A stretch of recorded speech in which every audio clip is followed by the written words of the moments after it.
ये ट्राइपेटाइट टॉक है क्योंकि केंद्र सरकार, बंगाल सरकार और गोरखाओं के स्टेक होल्डर इस मीटिंग के लिए बुलाए गए हैं।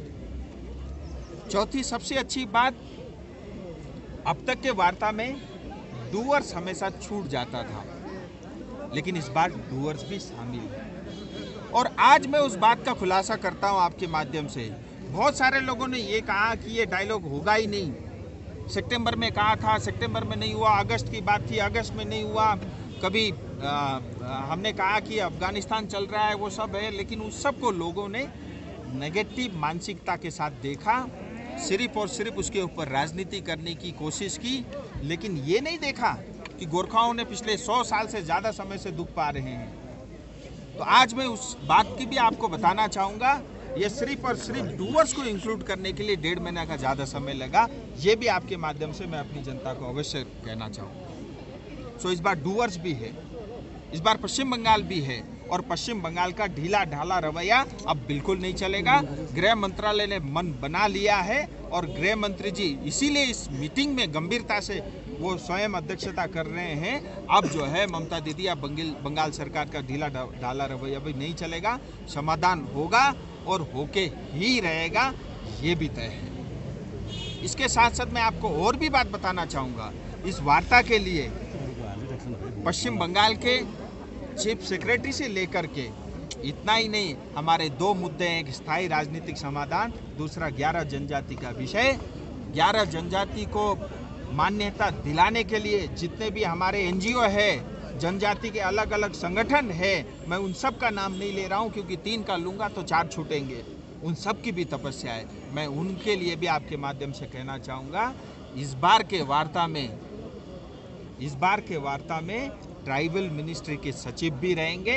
इतना ही नहीं, आरजीआई को भी इस मीटिंग के लिए बुलाया गया है, ये भी मैं आपके माध्यम से बताना चाहूँगा। सो बड़ा गंभीर विषय को लेकर के चर्चा होनी है, इसमें बहुत सारी सतर्कता अपनानी पड़ती है जिसका हम पालन कर रहे हैं, क्योंकि इससे पहले भी बहुत सारे पत्राचार को लेकर के चिट्ठियाँ आई है और तमाम तरह के विवाद उसमें होते रहे हैं।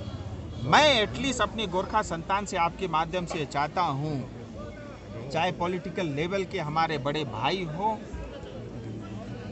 या जिनका मेरे को सांसद बनाने में बड़ा योगदान रहा हो, या सबसे आग्रह करता हूँ आपके माध्यम से, ये एक समय ऐसा आया है, अगर हम आज चूक गए फिर 100 साल तक हमारी पीढ़ी दुख पाती रहेगी। मैं ईमानदारी से प्रयास कर रहा हूँ, मैं इसलिए नहीं प्रयास कर रहा हूँ कि 2024 में मुझे ही चुनाव लड़ना है, मैं उसकी कोई अपेक्षा भी नहीं रखता, लेकिन मैं इसलिए ईमानदारी से काम कर रहा हूँ। अभी सिर्फ और सिर्फ 2.5 साल का समय बचा हुआ है, इस 2.5 साल में अगर ठोस नहीं हुआ फिर पता नहीं कितने और साल लगेंगे, कितने लोग और शहीद होंगे, कितने लोगों को और बलिदान देना पड़ेगा, कितनी माताओं को जो है और रोना पड़ेगा। इसलिए इस सब विषयों को ध्यान में रखते हुए मैं एक बार फिर कहता हूँ, देखिए राजनीति के लिए पूरा समय है, हम करने चाहिए। राजनीति में पॉलिटिकल पार्टी अगर राजनीति नहीं करेगा तो खाएगा क्या, लेकिन राजनीति करते करते हम इतने निचले स्तर तक गिर जाते हैं, हम अपने समाज को, अपनी जाति को, अपने क्षेत्र को, सबको भूल जाते हैं। मुझे लगता है उससे बचना चाहिए, हम सब एक हो करके। एक बात और, बहुत सारे लोगों का प्रश्न था कि हमें भी बुलाएंगे क्या, कुछ सिविल सोसाइटी के लोग भी आना चाहते हैं, कुछ मुख बंद काम शुरू, ऐसे कुछ एनजीओ के मेरे पास फ़ोन भी आया, उनका पत्र भी आया है।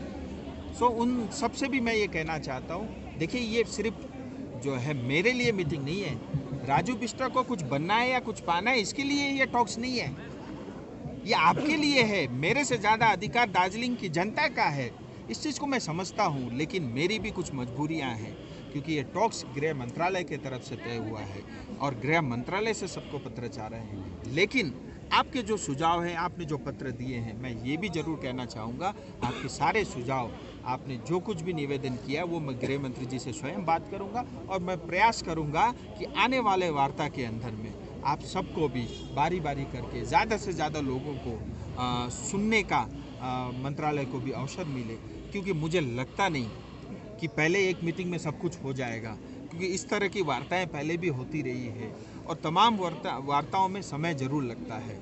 मैं ये तो नहीं कहता नहीं होगा या एक में होगा, दो में होगा, ये तो जो है गृह मंत्री जी तय करेंगे, उनको तय करना है, उनको निर्णय लेना है या पश्चिम बंगाल सरकार को निर्णय लेना है। लेकिन ये मैं ज़रूर चाहूँगा कि हम सबको ज़्यादा से ज़्यादा लोगों को मौका मिले, सिविल सोसाइटी के भी लोग, इतना ही क्यों, हमारे बहुत सारे गोरखा समाज के लोग जो दार्जिलिंग रहती है कि दार्जिलिंग में जो कुछ भी होता है, क्योंकि दार्जिलिंग हम सब की आत्मा है, तो दार्जिलिंग में कुछ भी होता है उससे जो है असम को भी फ़र्क पड़ता है, उससे हम मणिपुर में रहने वाले गोरखाओं को भी असर पड़ता है, देहरादून तक भी जो है इसकी गूंज उठती है। तो मैं ये भी कोशिश करूँगा कि उन सबको भी सुना जाए और जितने ज़्यादा लोगों से मिलेंगे, जितने ज़्यादा लोगों को सुनेंगे, मुझे लगता है सबको ये लगेगा कि उस समाधान के अंदर में हम सब की आत्मा भी है, हम सब के सुझाव भी है। सो यही मुझे आपके माध्यम से कहना था।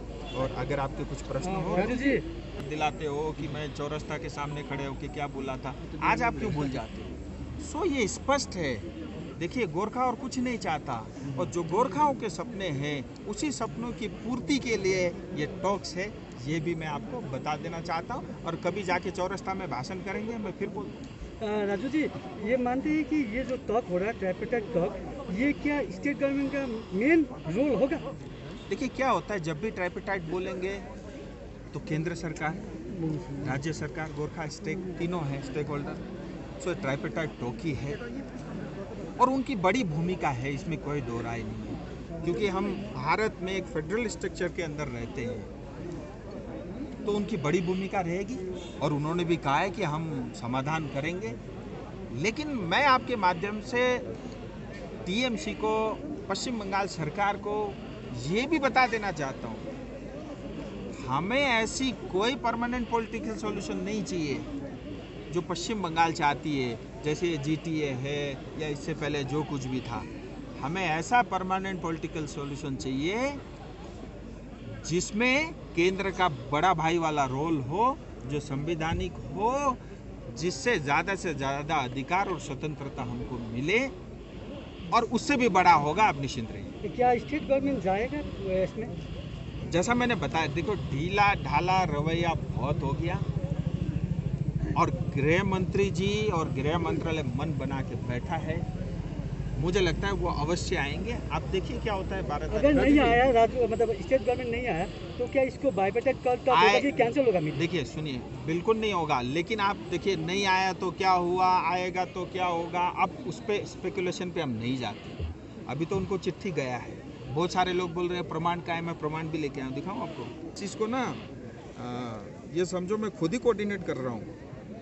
ये भारत सरकार गृह मंत्रालय, ठीक है, ये किस चीज़ को बुलाया है, तो निजी सचिव अल्पसंख्यक मामलों के राज्य मंत्री ये जॉन बारला जी, मुख्य सचिव पश्चिम भवन में इनका कार्यालय है, registrar general of India Bharat सरकार NDCC 2 बिल्डिंग जय सिंह रोड पे, मुझे आज पता चला। और ये गृह मंत्री कार्यालय नॉर्थ ब्लॉक और PPS गृह सचिव, यहाँ पे भी PPS गृह सचिव है, बड़ा कमाल।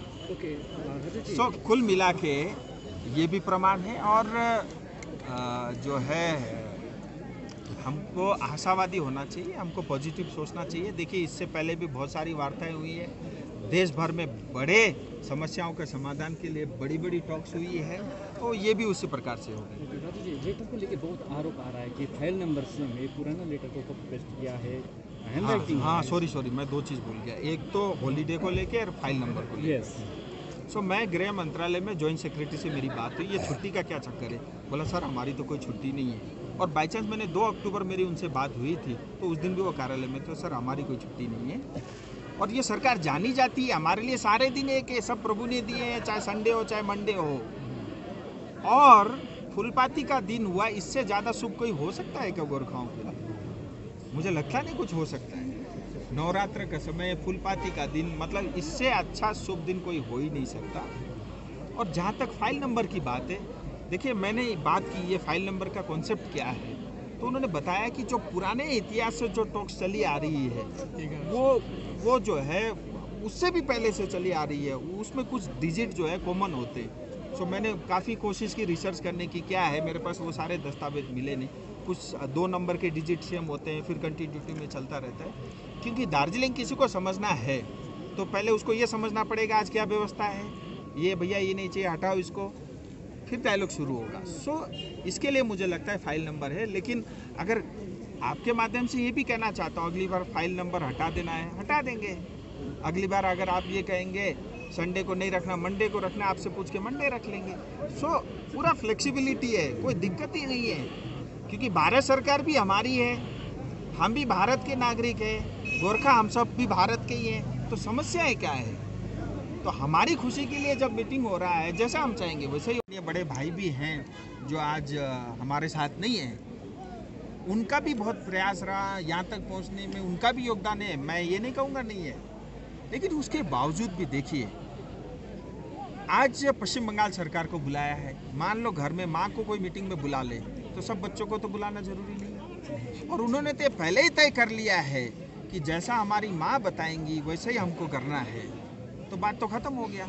सो ममता दीदी को बुलाया है, पश्चिम बंगाल सरकार को बुलाया, और जो लोग उनके साथ है वो तो ऑटोमेटिकली है ही ना। आप उनके साथ पीछे पीछे वो भी आ सकते हैं, किसी ने मना तो किया नहीं है। सो मुझे लगता है कि भारत सरकार ने वही मैं नहीं बुलाया है, माता जी को बुलाया है, अब उनके साथ जो आना चाहे ये उनको तय करना है। सो मेरा ये कहना है, मैं उस विषय में फिर आता हूँ। देखिए, जो लोग भारत के संविधान के अंतर्गत स्थायी राजनीतिक समाधान चाहते हैं उनको बुलाया है। जो लोग पश्चिम बंगाल के जैसे अभी GTA पश्चिम बंगाल असेंबली के अंदर पास होकर के जो व्यवस्था चाहते हैं उनको नहीं बुलाया है। मुझे लगता है ये स्पष्ट, ज़्यादा स्पष्ट रहेगा।